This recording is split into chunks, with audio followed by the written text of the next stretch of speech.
Let's bring in Hollywood divorce attorney David Glass for more on this. David? People going through divorces are going through some of the hardest times of their lives, and a lot of what they're going through is emotional. And in any divorce, there's a huge sense of loss, and loss of relationship, of money, some friends.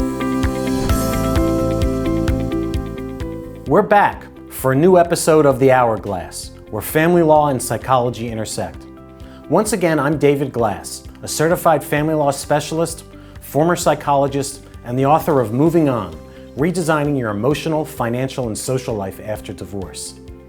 As I mentioned during our last two episodes, more than 50% of all marriages end in divorce. I also mentioned that divorce is undoubtedly one of the most difficult of all life's major transitions. That is why we want you to tune in for each Hourglass episode, so we can help you get through this transition in a constructive and positive way. Each show we interview guests, all of whom address at least one issue most people typically encounter when going through divorce or breakup. Breaking up is hard to do. That's why we have the experts. As we move forward in keeping with the discussion of the trilogy of what I cover in my book, Redesigning Your Emotional, Financial, and Social Life After Divorce, today we're going to address that second category. We're going to face some very practical issues, and they have to do with money. Though it may be foreign for you to take on the task of paying the bills and setting a budget, addressing your financial needs and how to take care of them now that you're single is something every partner needs to know how to do. Whether it's a divorce or the death of a spouse, both partners should understand their family's finances. Sadly, though, many don't. I see that a lot in my practice. Whether you were the person controlling the purse strings during the marriage or not, as a single person, you now need to keep an eye on how you spend, save, and invest. Usually, the person who did not oversee the finances gets the biggest jolt. Suddenly, they have to figure out not only the guidelines for daily spending, they also have to decide what assets to keep, like real property, what to sell and what to invest in, and how to plan for a financial future. Many of my clients are in a state of shock to learn that they are suddenly the responsible party when it comes to handling money matters. It's unsettling to those who relied on their partner to pay the bills, set the budget, keep the records, do the taxes, and keep the credit cards in check. For those who were the party that handled the money, it's yet another wake-up call, because now you will likely have to cut back on just about everything, especially if both parties were working. Spousal and child support notwithstanding, it takes quite a bit of rearranging to live a different financial life after divorce. And this is not just for a few. This is true for even my wealthy and celebrity clients. When it comes to money, it's all relative. In fact, as a result of the divorce, many have the opposite problem. They come into a lot of money through a settlement, and suddenly they need to know how to allocate these funds. To help you sort all this out, when it comes to making a solid financial plan, we have a highly respected financial planner coming in who will give you some meaningful guidelines for handling money. But first, answer the following questions. This task will give you a sense of what you need to do to create a financial strategy as you move forward. Number one, are or were you the primary breadwinner, the stay-at-home partner, or an equal partner in terms of bringing income into the household? Number two, did you handle the regular finances, or did your ex? Number three, are you aware of all the assets and investments owned by you and your partner? Do you have knowledge or possession of the paperwork as to where that information is? Number four, have you already begun to itemize your monthly expenses? Number five, does what you earn and what you will receive in support and salary cover your monthly expenses comfortably? Number six, do you have a long-range financial plan? The first order of business then is to take a financial inventory of what you have in your checking account, what you have in the bank in the way of savings, and what you have in investments. In addition, any equity you have in real property that you own or will acquire, like your house. This could also include any interests in a joint business. You may also want to write down your list of monthly expenses, both existing and the new ones, and next to it, your current and expected monthly income. Spreadsheets are an efficient way of keeping track of them all. They're easy to fill out. Excel is an excellent choice. If you don't already have one, I suggest you make one. To help you evaluate what you have, what you don't have, and what you need to financially move forward, as promised, we have a very interesting guest today. financial advisor Simon Singer, who is one of Southern California's most trusted and experienced experts in the field of financial planning. He's going to share his wisdom about how to handle and plan for your financial future. Simon has been in the financial services industry since 1966 and is a registered representative with Kestra Services. He is recognized by Consumer Research Council of America and listed in Who's Who in Business. He also has a number of other distinguished credentials. Simon is the co-author of 3 books, 21st Century Wealth, Family Wealth Counseling, Getting Closer to the Heart of the Matter, and Love, Money, and Control. He is also a nationally acclaimed lecturer giving numerous presentations every year.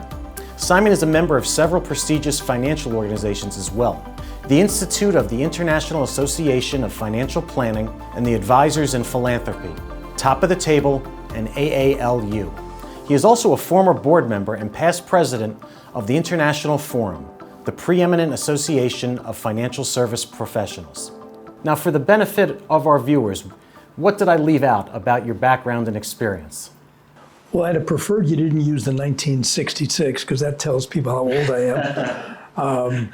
But it's been quite a ride. The only thing I could add to that is most of my practice revenue comes from working with tax attorneys and CPAs on all kinds of different subjects, usually involving tax. But obviously divorce comes into play with taxes as well. Sure. So just in the most general terms, what should people know about handling money after a divorce? Take your time, I think would be the first thing. Don't be too anxious. Don't go out and buy a brand new car or a great big house. Get a better handle on your emotions and your finance. Seek out professional advice to help you in all of those areas, from tax, retirement, children's schooling, your patience, your ability to be able to handle ups and downs in the market, things that most people can't do on their own. Right. And do you have any advice for our viewers and listeners on, when it comes right down to it, how should they pick a financial advisor? Yeah, that's difficult because it doesn't take but somebody deciding that they're a financial advisor to allowed to be called a financial advisor. So number one, I'd look for somebody who's got credentials. That might be a CFP, it might be a CHFC, certified financial planner, chartered advisor in philanthropy. And then I would talk to professional advisors that you've got a little bit more than a cursory relationship with. It might be your attorney, it might be your accountant, it might be the stockbroker that you and your husband use, but somebody that's got some knowledge of what your family situation is, and somebody that maybe understands the frustration and the emotions that goes with getting divorced. Absolutely. Now, so this isn't something you just go to the yellow pages and pick a name out of. No, I wouldn't do that. I wouldn't do that. And I wouldn't necessarily go to my wife's hairdresser's brother-in-law who claims to be a financial planner. I would get a little bit more deep than that. Right. And so your advice about going to other trusted professionals is probably good advice for finding any kind of professional advisor. It is. And for any kind of advisor, whether it be professional finance, whether it be tennis lessons. I mean, the reality is none of us really have the expertise and experience to make good qualified decisions, especially when we're emotionally involved, if that makes any sense, which is why the first message was take your time. Right. Don't be impatient. Absolutely. And I can't tell you how many times I've had clients tell me they're going to their brother's friend who happens to be a, quote, stockbroker. Yeah, no, it's true. It's easy. Sometimes the people, whether it be male or female, have never handled money before. Sometimes they haven't got a clue what a budget is, right. What time value of money is. So it's going to take some time to gather some experience and education. It's not brain surgery. I mean, the majority of the people that you're going to work with have the intelligence, they just don't have the experience.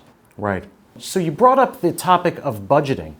And so part of your job and part of people's responsibilities when they're now new to handling money isn't just investing money then. How important is budgeting in the whole process? Well, before we get to budgeting, let's get to what it takes to maintain their lifestyle. And that you can do a present value analysis doing that with a simple calculator if you want to, but most people don't really have the experience to be able to do that. And then you've got to see, okay, how long am I going to need this money? Am I going to get remarried? Am I always going to be paying for my children to go to private schools? Is there some point in time when they're going to be out on their own? I mean, there's a lot of components. Plus, for the most part, most divorcees don't have the ability to maintain the same lifestyle that they've grown up with for the last 5, 10, 15 years. As the people get older and there's a greater level of asset, well, it's not quite as difficult, but you're still working on half the amount of assets and therefore half the amount of money. So it's important to budget from a 40,000 foot level, trying to figure out, what do I need? What do I pay in rent? What do I pay in mortgage? What do I pay in car payments, food, entertainment, clothes? There's all kinds of things that are involved that they've never given any thought to. I think I mentioned to you earlier that my ex-wife had no experience in handling money, and she kind of worked on the premise that as long as there were checks left in the checkbook, she could keep on writing. Yeah, it was not one of my favorite experiences. Right. Too much. Yeah, that's 40 years ago, though. Right. So with the budgeting, I bet there's an opportunity and also the liability of having to cut things out of people's budgets. Yeah, very much so.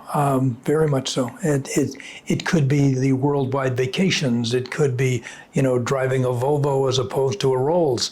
It could be living in a condominium or an apartment as opposed to a beautiful house. You've got to start with the end in mind, like most things.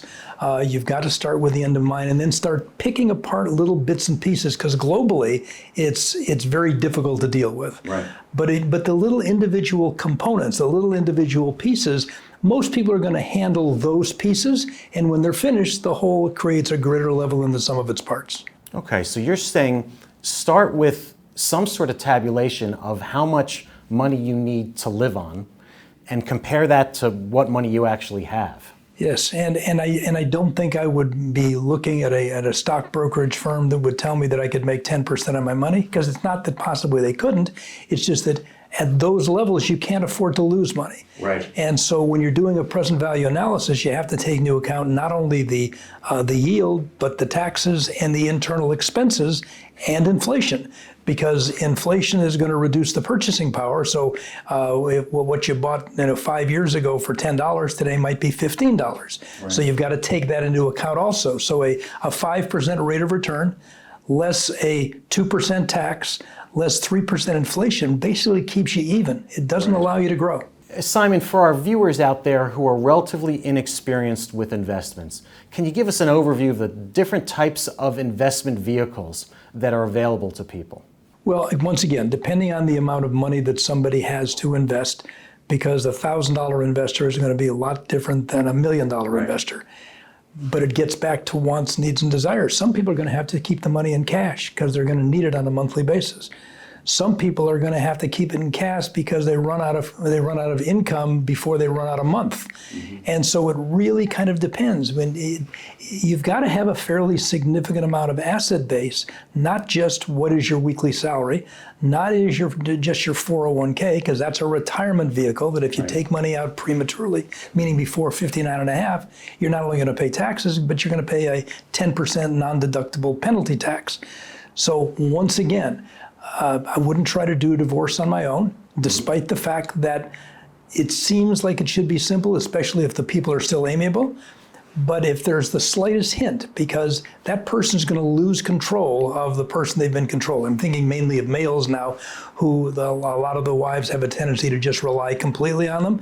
Well, all of a sudden, there's a difference, and she's going to be getting information from all kinds of different people. Right. Could be good information, could be bad information. Could be information that is based on fact. It could be information that's based on one side of the story. You just never know. So I think I would start out seeking out professional advisors to help with the legal and emotional aspects. That could include an attorney such as yourself. That could include a psychologist.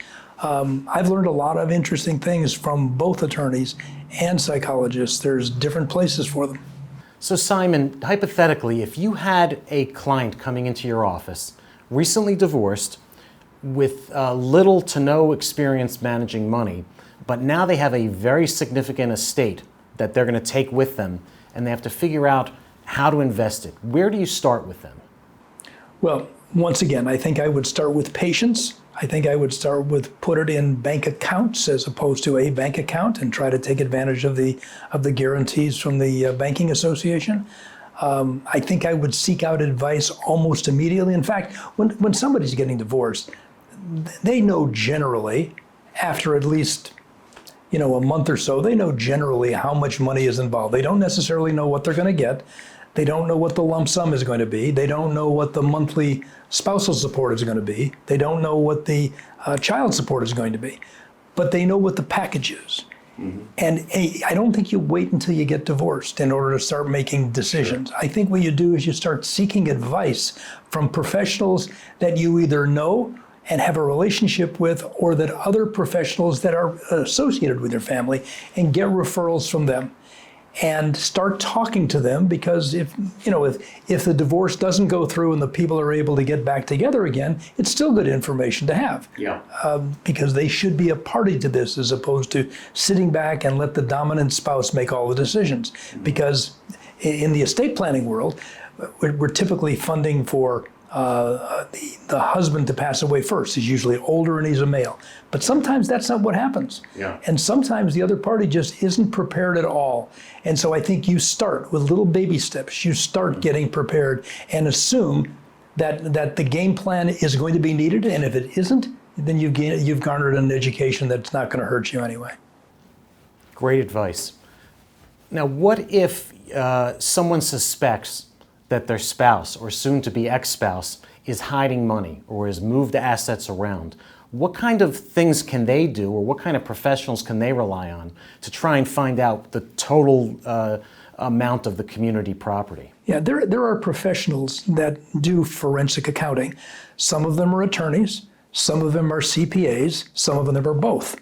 And their job is to learn how to find where the cubby holes are, find where the secret stashes are. If you follow the money, and it usually comes by wire or by check or by cash, mm-hmm. If you follow the money, you'll not always, but you'll usually be able to find out what's being hidden. And the courts don't have a real warm and fuzzy feeling when they find that one of the parties is committing fraud, and that's really what it is. Right. So I think somebody that does forensic accounting, where are you going to find them? You're going to talk to other professionals and find. You're not going to go in the yellow pages and look for a forensic accountant. You want somebody that's got a lot of experience and somebody that's got a really good reputation in the community. Yeah, it actually reminds me of a case early in my career. I represented the wife of a husband who owned a small pizza place. And the business was entirely cash at that time. And he was saying he was making X a month, and she knew it was too low. We actually hired a private investigator to stake out the restaurant from opening to closing with a lens focused on the cash register to see how many pizzas went out and how many dollars came in. And we showed that it was almost twice what he was reporting. Nice guy. Yeah, nice guy. Real nice guy. The IRS has been known to do things like that also, with companies like car washes that used to be all cash. Yeah. A lot of restaurants were all cash, but the world is changing. But they're also more sophisticated in hiding the money than they used to be. Yeah, for sure. Is there anything else we haven't mentioned that you think it would be important for someone new to investing to think about? Well, one of the things in your book about creating 6 boxes and placing individual items within those boxes, individual things that you think of that might be reasonable for you to start planning with. That could be, what do you need to, what's your first big box? How much have you got? And then what's it going to earn? And then what are the taxes on that? And what's the risk in it? And what is the children's school cost? And what is an apartment cost? And what will food cost? They're probably not going to know the answer to many of those, but if they break them into little components and knock them off one at a time, pretty soon they'll find that they know 50% and then 75%. Mm-hmm. They're probably never going to know 100% because that takes a lot of years of experience, but they're going to get better. We have an expression in our office, done beats perfect every time. Right. So it doesn't have to be perfect. Right, absolutely. Thanks so much for sharing your wisdom today. You're certainly someone that I would work with in my divorce cases, that I would recommend my clients come and meet with you. And I think our viewers learned a lot today from you. Well, I appreciate that. Thank you. I hope so. Yeah, thanks so much. Thanks for helping. Our next guest, Geoff Williams, is a prominent journalist based in Ohio who writes for top-tier publications. As a heads up, we like to feature someone from the press each show to talk about trends, the stories they cover, what people might be interested in. Many of Geoff's articles have focused on how to help single people, and more specifically the divorced person, as they deal with money matters. Geoff has written for Forbes, U.S. News & World Report, and the Wall Street Journal, to name but a few. And I want to get his take on what areas of finance are of interest these days to divorced couples. So then, Geoff, let's talk about divorce and money and single people, but looking ahead to the next 6 months, whether it's inflation or stagflation or recession, what kind of things are going to start affecting people and their money management? Wow, that's a good point. Because divorce is expensive anyway, and with inflation has just made it more expensive. So it really does come down to if you're divorcing soon or right now, or you're thinking about it, you really want to find somebody who specializes in a collaborative divorce. Because as I said, everyone says they want it to be amicable. Well, the way you do that is you find someone who specializes in amicable divorces. And, inflation's made everything more expensive. It's going to, a divorce is going to be expensive. It's going to be financially painful, but a collaborative, divorce attorney who specializes in that sort of thing is at least going to make it fair. And that's what you want. Nobody likes inflation. And nobody likes a divorce. It's going to be expensive, but you want it to be fair. And if you can both kind of go in with that attitude that, neither of us are going to get exactly what we want, but we're going to try to make this as fair as possible. And if you, hire the right people to help you do that, that's why, a lot of times, you're working out percentages. You're not working out exactly dollar amounts like, right. You're going to get this, you're going to get X amount of dollars from me every single month for child support or alimony, spousal support, they often call it now. You're going to want a percentage rather than, this X dollar amount, because what would have been great a year ago is, not going to be as good, now. That's a great point. It's coming up in a lot of divorce settlements, whether people go to court or they do the smart route and try to settle it themselves. It's working things on percentages so that you're always going to get what's fair rather than being stuck with a low number.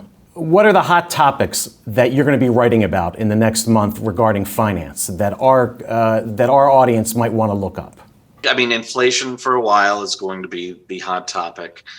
Unfortunately, for the couple of years, pandemic, that's all I seem to ever write about. Right. Divorce in a pandemic was a very interesting topic. Mm-hmm. There were parents who thought that their kids shouldn't be with the other parent because maybe the one parent wasn't wearing masks, wasn't quite as careful as can be. So, and that's probably not going away. That's something you still want to think about with a divorce. But certainly I think things have eased a little where people aren't quite as stressed out over that. But still, if you have one parent who doesn't believe in vaccines and the other does, and it can get really messy. I think inflation is probably going to be the hot topic for a while. All right, Geoff, other than the issues of child support and spousal supports, which sort of rise to the top for divorcing parties, what other kind of financial issues should people be looking at if they're getting divorced? There's so many. I think that people don't think about everything. You've got life insurance, for instance. If you both have policies, do you want your spouse, your ex-spouse getting, all of your money if something would happen to you? You probably do want some of it. If they're taking care of your kids, if you have kids, but you may want to work with an attorney, a mediator, and just, figure out exactly how you want to divvy it up. Your retirement accounts, you definitely want to be thinking about that. Is most of the money that you have is in one person's name, one spouse's name, and not the other. So you probably are going to have to do something with that. Credit cards. You might have a lot of debt, and maybe you each piled on the debt, but who pays it off? And then, there are things, we were talking about inflation earlier, and it's not just inflation that you have to be thinking about, but, if you have kids and you say they're, 5 and 7, their tastes and, what they're involved with are going to be a lot different when they're like 15 and 17. And, sometimes, some of them might want to go to summer camp. And I mean, there's so many different things that you have to kind of both be aware of, as things go on. And I think, and I've talked to a lot of, dads who, sometimes get really upset about the child support. And I think I get really angry at that, because I just think they're your kids. You should want to, whatever they need. If you're married, you're going to be supporting them, so if you're divorced, you're going to support them. And then, I've interviewed and met mothers who, they're the breadwinner, and they've got to give, alimony to their ex-husband, and they're not happy about it. Yeah. But yeah, the kids should always come first. I know that's obvious, but you do want to think about, if your children are younger, there are going to be a lot of expenses, and you're not always going to agree, with who should pay what. And it's not always going to be fair. And, I just think as long as the kids are getting as long as it's fair for them, and as long as they're getting what they need, that's all that matters. You mentioned, putting the kids first.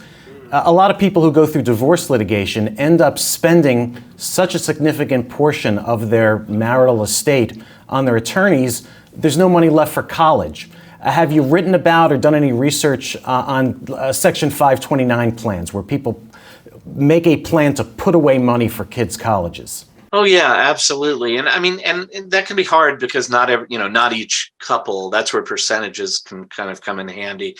Not each couple necessarily makes the same amount of money. If one person's putting in $300 a month and the other's putting in 50, that may be fair. It doesn't sound fair, but if the person putting in 50 is making a lot less, then that's fair. 529s and thinking about that college, it's extremely important. I mean, some couples run into trouble when, one parent's thinking, well, community college is fine, and the other parent's like, no, it's Yale, Harvard, but that's where a mediator can really work, help you. You can't always work these things out together, but if you have someone like a collaborative divorce attorney helping you through those issues, you can get through a lot. And on that point, it's just, you can't predict everything that's going to come up. But the research shows that if you get into mediation, if you can work collaboratively, over time, you're going to continue to work collaboratively. And if you go the litigation route and you decide to fight things out, you're always going to be fighting things out.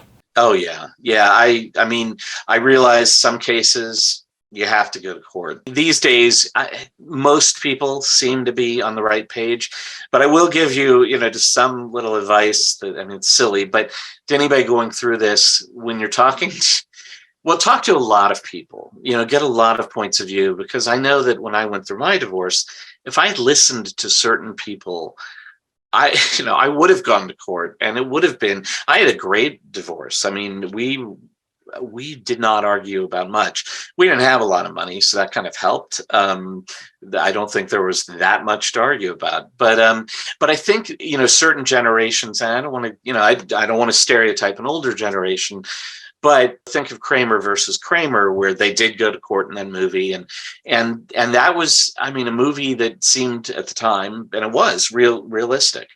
But the reason people don't or go to court now, they do, but the reason people try to avoid going to court and making a Kramer versus Kramer is that everybody loses. Kids lose for sure, but you both lose as well.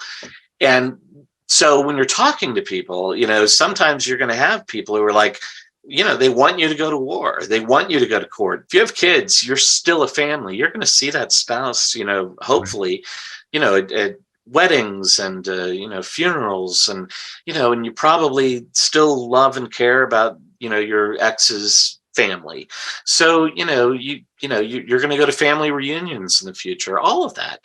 And if you go to war, I mean, then you're going to lose a lot.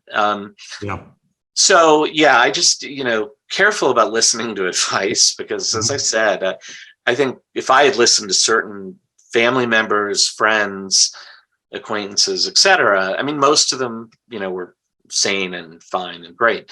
But there were a couple voices that I just, I think the smartest thing I did was like not listen to them. Yeah. All right, thanks so much, Geoff. Great points, lots of things for our viewers and listeners to think about, and I hope to have you on again at a future date. That'd be great. Thanks. Great, thanks again. As I sum up the financial episode of the show, I want to mention a few things. Number one, in divorce, one party is going to be paying the other. The person paying the money thinks it's too much, and the person receiving the money thinks it's too low. Number two, the reality is, when you and your partner were together, there was one house to pay for. Now there are two sets of expenses. Generally, there is not going to be enough money to go around. Number three, because there is not enough to go around the way it used to be, unless you're Jeff Bezos or Bill Gates, you're likely to have some money worries. Number four, as far as what support you may have to pay or the support you may receive, check what the requirements are in your state. Most boil down to who the bigger earner is. Number five, if you are the higher earner, your payment amount will be about 1/3 of the difference between the two incomes. Why 1/3? 1/3 is going to be paid in taxes, 1/3 will go to you, and the final third will go to your ex. In 99% of the cases, this formula is the most efficient way to even out the money between the parties. My advice is that you take whatever the divorce attorneys figure you need to pay or receive, get familiar with that number, and start planning your budget. People hear those numbers and they're often surprised or even angry, especially the higher income earner. I ask them how much of their paycheck went to expenses related to their partner or their family prior to separation. Then they realize they used to spend all of it. So I explain to them that now they're only going to have to pay 33% of those expenses, and they begin to see things differently. Ultimately, most people realize it's not as bad as they thought, especially when they compare the two on paper. You're going to have to take a careful look at some of the lifestyle changes you may have to make. For example, I was paying $280 a month on my cable bill prior to getting divorced. Afterwards, I whittled it down to $14 a month once I realized I didn't need all the channels that my children used to watch. I had alternatives. Also, I didn't have to make gourmet coffee runs every day. I was spending $1,300 on coffee every year. After my divorce, I brewed my own or drank what was available at the office. I quickly learned not to miss the fancy stuff. I also took some of my auto payments off my bank payment list, and it made me more conscious of what I was spending each month to pay by check. I know it's old-fashioned, but when you pay bills by writing checks, you become a little bit more conscious of your spending. Don't forgo the necessary expenses. For instance, I needed a cleaning person when I moved into an apartment after my divorce because trying to clean it myself took me away from my income-earning time, which was time and money better spent. That said, most of us have items we pay for every month that we can live without. So taking stock of those before you start outlining your budget is a very good idea. You may be surprised how much you spend on things you can get by without. If you get stuck on laying out a budget, ask your accountant or your divorce attorney for a referral. I know a lot of couples who hire a spending professional to help them, especially when it comes to addressing their payoff of credit cards and home equity loans. To sum it up, one of the most important changes you will have to make is the redesigning of your financial world. I'm guessing you may have been so tied up in the emotional aspects of your breakup that you hadn't thought much about this major shift in your financial life. It's time, though, to face that challenge and redesign that area of your new life. Let's go to Matt Morrison, whose divorce is still not final after about 5 years being pending. We invited him on because he has some questions that others asked since our last episode. They have to do with the current status of his divorce and money. Now, this is Matt's second divorce. He was married for 20 years the second time around and has 2 young adult children with his ex. Matt, tell us a little bit more about your situation. I'm still not divorced. It's been 5 years. I have no idea what's going on. The court gave us a mandate saying, look, we got to end this thing. Let the court decide. And we said, yeah, we'll let that happen. Everything came through, but the other side never signed the paperwork. I signed it immediately, and we're still in limbo. We haven't heard from her attorney. My attorney is checked up on it. Nothing. Right. And that's a tough place to be. Because on one hand, until you have that final divorce document, you're not single, you're still married. And if, God forbid, anything happened to either of you, it could override your will and your desire, your trusts and estate, or any sort of planning you have to leave whatever you have to someone else other than your ex. But just to get yourself out of it, it sounds like what's needed is that you need an attorney to then petition the court to sign off on it, even without your ex-wife's signature. Once the court has made that ruling, there's something in the record saying what the court wanted it to be. And you can do something called a motion to approve the agreement under Civil Code Section 667.6. And so your attorney would ask the court, say, we have an agreement, she hasn't signed it, I want the judge just to sign it to have this finalized. It's actually a pretty simple thing. All right. Well, that helps a lot. Yeah, I worry about my parents own a house here in the area, and it's appreciated very much. My mom's 93, and if I should get the will on that and get money, I'm afraid that she would come right in and take it. Not that she would, but it could happen. And so have you heard from your attorney about moving the case forward? No. Okay. No, it's been very quiet. I think, it's been such a debacle, this whole thing over 5 years. I think she's just laying low. And I owe her money. Yeah. So, I'm paying her off, but the more we get in touch with each other, it's just more that I owe her. So she's been laying low too, I think. There was a period too where I didn't hear from my attorney for a long time. And I even looked into getting a paralegal to find out what was going on. I think it's time for you to move on. It's actually a very easy thing to get a new attorney. You can start out with a brand new attorney. You can give them a minimal retainer. If you tell them, I'm coming in and I just want you to get the court to approve our unsigned agreement. Start with a new attorney. The new attorney will contact the old attorney, will get the file, and can put together a very short motion for not a lot of money spent to finalize your divorce. I wouldn't go through my current attorney and just say, hey, I want this done. Could I do that too? It depends how much time you've spent doing that. If you've asked for that repeatedly and you're not getting a response, then it's time to move on. Whatever the attorney did or didn't do for you, you've got to leave over your shoulder and figure out, can I find someone to take me across the finish line? Yeah, I don't know what happened to my current wife's attorney. He had some health issues, but it's off the map. Nothing ever happened. If you filed something, it would compel your ex to get a new attorney or to get her attorney on the ball. And in fact, just filing the motion will probably get everyone to sit up and say, oh, we've got to finish this. We can sign it, and then you can take the motion off calendar and never have to show up in court. I also heard that I have to pay her in perpetuity, pretty much. You're going to pay her the rest of your life. That's what I've heard. Right, and so in California, the rule for paying alimony is anytime you're married over 10 years, and you're married double that, anytime you're married over 10 years, it's a long-term marriage. And in a long-term marriage, the court is not allowed to put an end date on paying alimony or spousal support. So you're left to pay it indefinitely. But that does have limits on it. So at some point in the future, if you retire. I'm 65. Okay, and if you decide I'm just not going to work anymore, you can go back to court and seek a modification of the court's order. You say, I used to be working, now I'm not working, I want you to terminate this support order. And that's also, again, anything in the law maybe seems like a big deal, but in the law book, it's a single piece of paper, it's a single page. What if I don't retire and I start making more money? And so if you start making more money, you're also at risk because your judgment isn't finalized and having your ex come back and say, he used to make X, now he's making X times 2, I want my alimony to go up. As opposed to if you have it finalized, that number is locked in. So you're starting to pile up a lot of things here. I'm terrified. Yeah.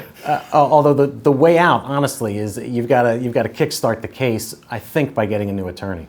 How long do I have to keep paying her phone bill and her health insurance and the things that I was paying while we were still married? Right. That once you're paying alimony and it's final alimony, all of that goes away. Then she gets a number of alimony and it's her obligation to budget it. And if she wants to throw it in the ocean or she wants to spend all the money on a Ferrari lease, that's up to her, but her expenses now become hers alone once the divorce is finalized. Financially, the best thing to do with them, just go to my attorney, I've already got her on retainer, and just say, let's do this and get it done. Yeah, ask for a motion to approve the judgment. It'll probably be scheduled in about 30 days, and probably short of those 30 days, you'll get a response finally from your ex-wife and her attorney. And with that done, how long will I have to keep paying her? I mean, how do I know when to say enough is enough? Right, and so it's not half the length of the marriage. That's only for short-term marriages. But something like 15 years on a 20-year marriage, you could probably go back to court and have it terminated, assuming you've continued to work all the way along the way. Which I plan on. Right. Yeah. And then on her side of the coin, she's obligated to go find work. And if you think she's not getting work because she'd rather just receive more alimony, it's another relatively simple motion for a vocational evaluation. Yeah, and we did consider that at one point. To be honest, I don't even know if she is working. Right. There was never proof, even though we asked for it, there was never proof given. I never saw a tax return, even though we asked for it. So it just seemed like a lot of things were just muddled in the whole procedure. Is that common? No, it's not common. And again, I don't know what's going on, but my speculation is that she's keeping it muddled because she's having you pay expenses and pay alimony, and she's essentially sitting back taking it. Again, you've got to take control into your own hands and make this happen. Before we sign off today, let's go to Garret Anthony, who grew up with divorced parents. Okay, Garret, you grew up with divorced parents. What was that like? Both my parents were great. I grew up in Orange County. My parents, for one reason or another, didn't really get along, but they were really great to me and my sister. They wanted us to fit in Orange County, so they wound up getting a divorce. Right. Yeah, so it was great. But I mean, dealing with that growing up, it was definitely hard. They kind of treat you like property after a divorce. You got time that you're with your mom and time that with your dad, so it's rough. But whenever I was with my mom, she'd always be broken up, and she'd always tell me, Garret, I'm so sorry, this is all my fault. And that's a lot to deal with. Yeah. And then when I would go over to my dad would be broken up too. And he would just tell me how sorry he was and how it was all her fault. Yeah. That's a lot for a kid or an adult to deal with. Yeah, definitely. But I mean, all in all, I mean, it worked out pretty well. I mean, I think going through that definitely builds you as a person. It gives you a new perspective on relationships. Makes you definitely want to be more selective with who you spend your time with and who you wind up kind of getting into that marital agreement with. Sure. Yeah. And probably shoving all that stuff down contributed to material for your comedy routine as well. Definitely. Yeah, I don't think I'd be as funny if my parents were still together. Right. So there are some silver linings to divorce for kids of divorce. Oh yeah. You can start a company, or you can go make fun of it on stage, and it's definitely a benefit. So Garret, what was it like growing up in two different households? Well, you learn different things from your mom and your dad. My mom had some really great values that she instilled in me. It was always be caring, always help people, and always do the right thing. My dad, on the other hand, he had some different values. It takes about 11 pounds of pressure to rip a man's ear off. Make sure you always wipe a weapon down for prints before you give it back. And to always just do your best. So, I mean, he did have a lot of things. But my mom, she thought that I should go get tested for ADD. I wasn't doing too well in school. Mm-hmm. And I go in to take this test, and there's a bunch of different screens, and I was really trying hard at this test. And I wind up taking the test. After about 15 minutes, I come out, and the doctor has my diagnosis. And I was ecstatic. It was actually the first A+ I'd ever gotten. Yeah. And when you pass the test, you don't really get much besides the label of having this condition and a bottle of methamphetamine. Right. So having my first drug deal between my mom and my doctor was definitely a grown-up experience. Yeah. And when I went to go tell my dad about it, I had to call the prison to see if there was some visiting time so I could tell him about my new diagnosis. But it was like on a Saturday, and I called on it on Tuesday, and my ADD kind of kicked in, and I was kind of overseeing him before time came up. So Garret, other than a prenuptial agreement to protect you against student loan debt, do you have any other reasons that you'd want a prenup? I think I'd only put a few other things in there. My company, my car, our mattress, toothpaste, toothbrush, all the pots and pans, probably our spices, the couch, the TV in the living room and in our bedroom, the dog, probably kitchen table, chairs, forks and knives, just basic stuff. Right. And what would that leave your to-be wife with? Her student loan debt. Right. Good deal. Yeah. Yeah, and I mean, my whole focus on prenups, because I've thought about it. I'm not married yet, but I do think about it. But I kind of hold it in my back pocket because I think it's kind of a subtle way to initiate a breakup. Like, Right. She brings up, hey, are we thinking about getting married? I'm like, thinking about getting a prenup if we get married. And then I roll out my list of all the things that I'd like in it. Right. I could put the brakes on a relationship very quickly. Definitely. It was great talking to you Yeah, today. you Thanks too. for coming in. Yeah, thank you so much. In signing off, I want to leave you with another song choice that will remind you of what's important in life. You guessed it, it has to do with time and the importance of spending it wisely, just like your money. It's an old folk type song from 1974, Cats in the Cradle by Harry Chapin. There's a line in it that goes, "But there are planes to catch and bills to pay." Chapin explains the irony of working hard to pay bills and foregoing time with his son. So the song's message goes, and hits hard. It ends with the son saying the same thing to his dad, but there are planes to catch and bills to pay. Chapin's son's lament is a real wake-up call. So as you go about working out your finances, don't become a workaholic to pay for a lifestyle that precludes you from enjoying and nurturing your children and allowing time for you to take good care of yourself as well. It's true, time flies, and we only have the kids around all the time for about the first 20 years. Tune in for our next episode of The Hourglass when we'll talk about redesigning your social life. I know you will enjoy it.